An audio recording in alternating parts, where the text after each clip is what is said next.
My thought is you always regret what you don't do in life.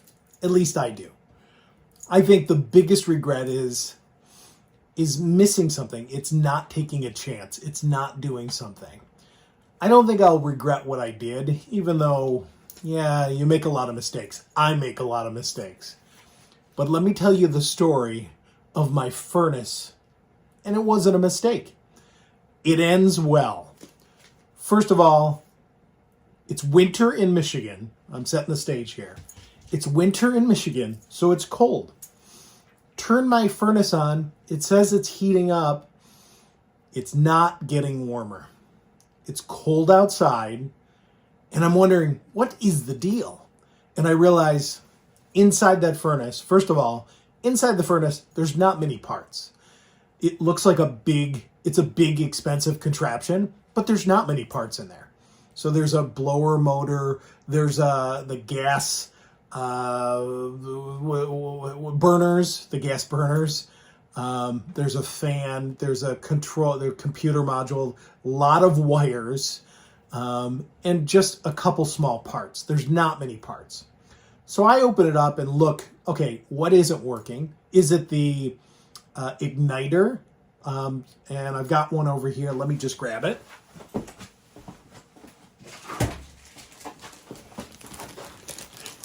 The igniter. So the igniter is a little item that when the furnace kicks on, this lights and heats up, okay? This is the one for my furnace. And this is a new one because I thought I better get a new one because I've had these igniters. The warning light comes on that the igniter isn't working.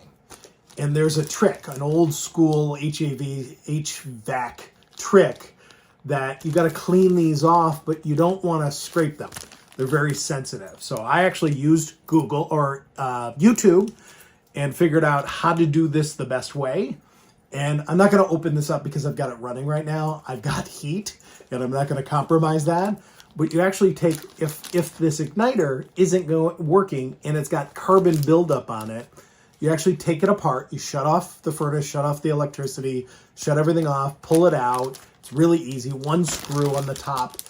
Let's see if we can focus in. But there's literally one screw that holds this in. You take it out, and you take a dollar bill or $10 bill, $100 bill, whatever you got in your wallet, and you just use that instead of sandpaper to take all the carbon buildup off of this igniter.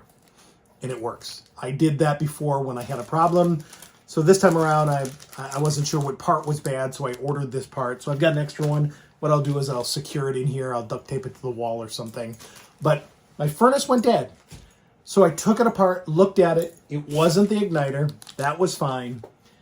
Everything was working. The fan was working. There were parts in here that there's like a pressure switch. If the fan isn't on, it won't ignite. So I bypassed that. You literally kind of bypass it to see if that was the bad part, because that's a little plastic piece with like a little suction cup on it. That was fine. It was working fine. I bypassed it. It was working fine. I looked at every other option I could. The wires, everything was plugged in. Everything was working as it should.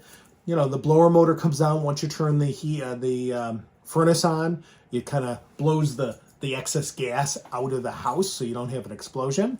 Everything was working fine. It just wasn't igniting. The igniters looked fine. It wasn't getting the message to ignite, and I couldn't figure out what it was. So I broke down and I called the furnace company to have them come out. I told them what was going on. And unfortunately, this was around the holidays, so I had to wait 4 or 5 days before they came out. And they eventually came out, and I told them what I did, and they went through all the checks, and they said, okay, you're right. Everything's fine. It looks like it's the board, the computer board. The computer board is bad. You need a new computer board. Now, my furnace is technically old. It's close to 20 years old. And they said, oh, these old models, like it's an ancient one, but it's 20 years old. These old ones are hard to get the boards. They don't have the boards, whatever. And I said, okay, tell me what this is. I looked up the model, looked up the board. And as they went back to their truck to give me a quote, I looked up the boards on Amazon and all of the HVAC sources, and I found them anywhere from $200 to $300. The problem is I couldn't get it overnight. It would take a couple days. It took 2, 3, 4 days to get it. So then they came back in with their quote, and they said, okay, well, it's essentially $1,000 for the board and the installation. And while they were out, I looked up the board price, and then I looked up how easy or hard is this to install. And it's, from what I saw, at least on YouTube, it was plug and play. There's a lot of wires on this board. Let me show you the old board. So this is the old board that I took out. And I'll put some pictures in of what it looked like because I took a ton of pictures before I pulled the board out. But this is the board. So we had wires coming here, we had wires plugged in here, we had wires plugged in here, we had wires plugged in here, and we had all different wires plugged in here. So there's a lot of wires going into this board. And there was a wire going into here. So this is the board that I pulled out. I did it. So the bottom line is I did it. But $1,000, I told the guys, I said, guys, the board isn't that much money. And they said, well, we can't get it as cheap as you're getting it. Plus we have a warranty for 3 years. Like, I don't really care about the warranty. It's kind of like Tommy Boy. You pay for the warranty in the box.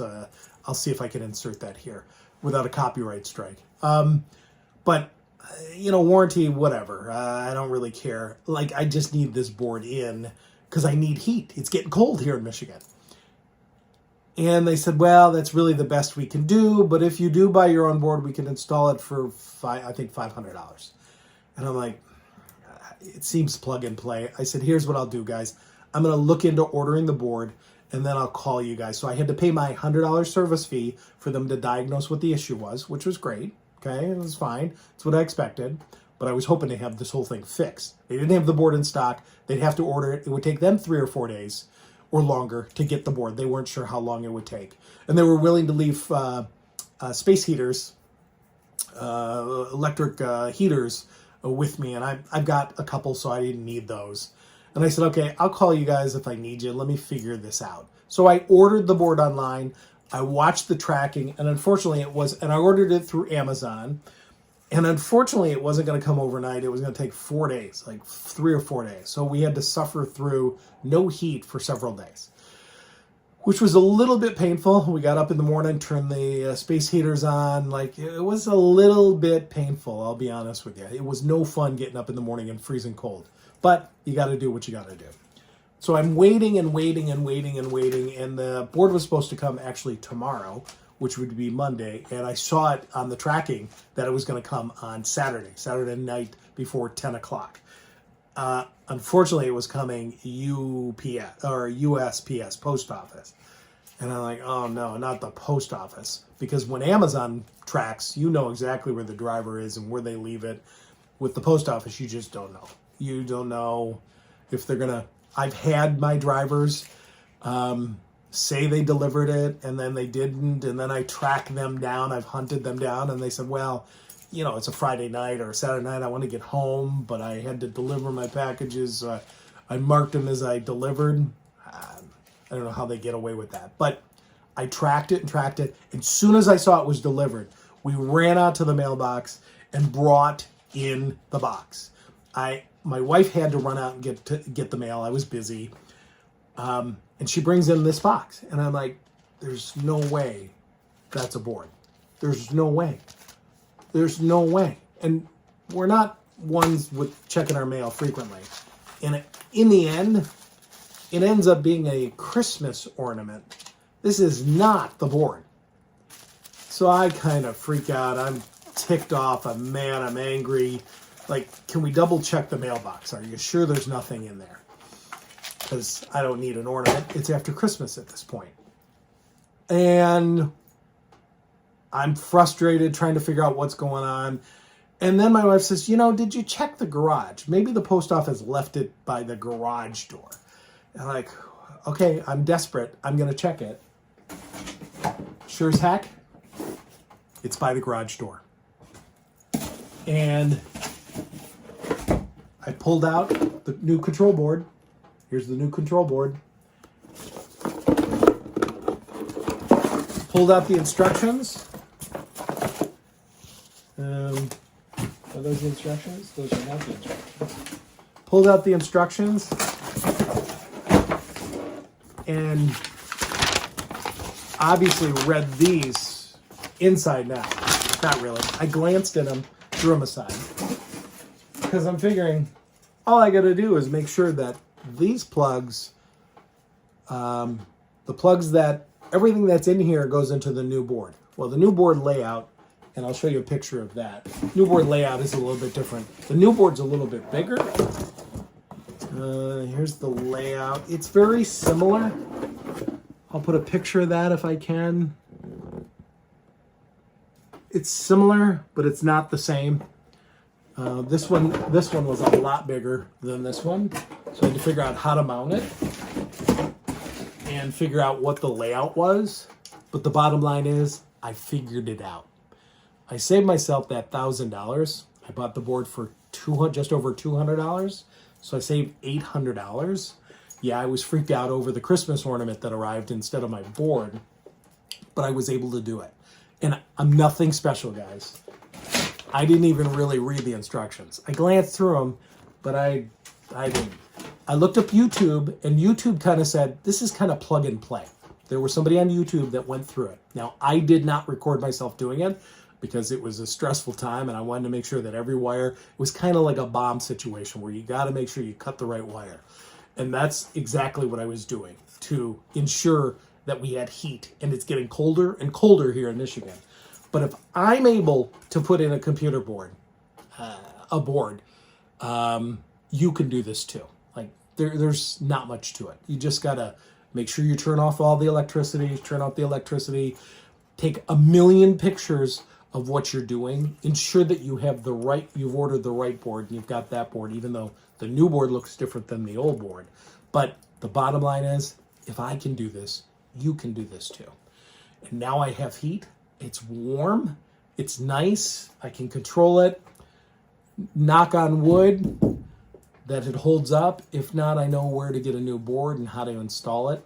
I'm not afraid to do it. I took a chance and it worked out. Now, worst case scenario, and I told my wife this, if I can't figure it out, I'll call the HVAC company.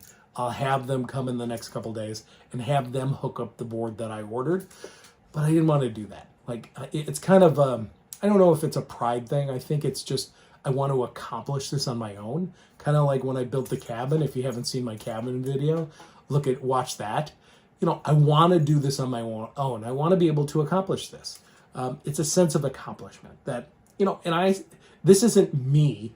This is all of us. We can do things if you just focus on it, you prepare for it. I could have been more prepared. Like I watched a YouTube video on the guy changing out the board and what he did. It was hard to see. I couldn't see details, but he kind of kept inferring that it was plug and play. And it really was plug and play. You had to figure out where some of these things go. Hard-coded, or the codes on them are kind of hard to read, hard to figure out, and you have to translate where that goes.